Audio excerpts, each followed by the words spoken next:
बोलिए। अब मैं अपनी बात कहता हूं। देखिए, मैं एक बात कहना चाहता हूं अमीश, अगर आप किसी बच्चे से पूछें कि बताओ भाई औरंगजेब का बाप कौन था, तो आदमी कहेगा शाहजहां, उसका बाप जहांगीर, उसका बाप अकबर, उसका बाप हुमायूं, उसका बाप बाबर, सब बता देंगे। मैं पूरी विनम्रता से कहता हूं जैदी साहब और नजमुद्दीन साहब से, बता दीजिए सम्राट अशोक और सम्राट हर्षवर्धन के पिता का क्या नाम था। मेरा दावा है 10 में से 9 लोग नहीं बता पाएंगे। पॉइंट।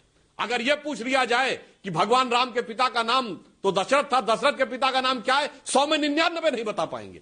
क्यों? हमें इतिहास में वो पढ़ाया ही नहीं गया, हमें सिर्फ यही इतिहास पढ़ाया गया। मैं पूछना चाहता हूं कि कौन ऐसा राजा था जिसके लिए कहा गया अलेक्जेंडर ऑफ इंडिया। आप पढ़िए, ब्रिटिश हिस्ट्री में पढ़ाया जाता है अलेक्जेंडर ऑफ इंडिया कौन था। वो था कश्मीर का राजा ललितादित्य मुक्ता पीठ, जिसने कैस्पियन सी तक जीता।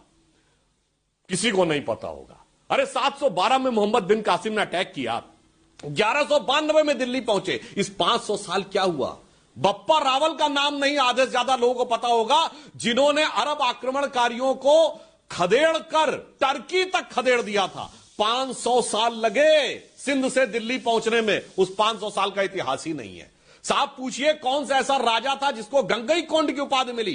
राजा राज चोल का बेटा राजेंद्र चोल, जिसका एम्पायर आज इंडोनेशिया के बाली तक नजर आता है। वो इतिहास में पढ़ाया ही नहीं जाता। सर हमारे यहाँ तो मोहम्मद गोरी को पढ़ाया जा रहा है, हमारे यहाँ अलाउद्दीन खिलजी को पढ़ाया जा रहा है, हमारे यहाँ औरंगजेब को पढ़ाया जा रहा है, हमारे यहाँ मोहम्मद बिन कासिम को पढ़ाया जा रहा है, हमारे यहाँ महमूद गजनवी को पढ़ाया जा रहा है, हमारे यहाँ पर तैमूर लंग को पढ़ाया जा रहा है, हमारे यहाँ पर इतिहास ये पढ़ाया जा रहा है। रानी दुर्गावती को पढ़ाया नहीं जा रहा, सम्राट विक्रमादित्य को बहुत छोटा पढ़ाया जा रहा है, जिसने उपनिषदों का फारसी में अनुवाद किया।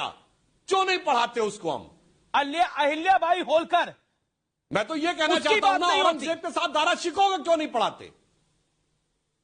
हमारे ये बताया जाता है गौरी ने कैसे हमारे देश को इन्वेट करा, लेकिन ये नहीं बताया जाता। हम बुल्ले शाह को नहीं पढ़ाते, हम नजीब जलालाबादी को नहीं पढ़ाते। क्यों नहीं पढ़ाते? हमें इस बात पे गुरेज है कि मुसलमानों में भी एक पर्टिकुलर इतिहास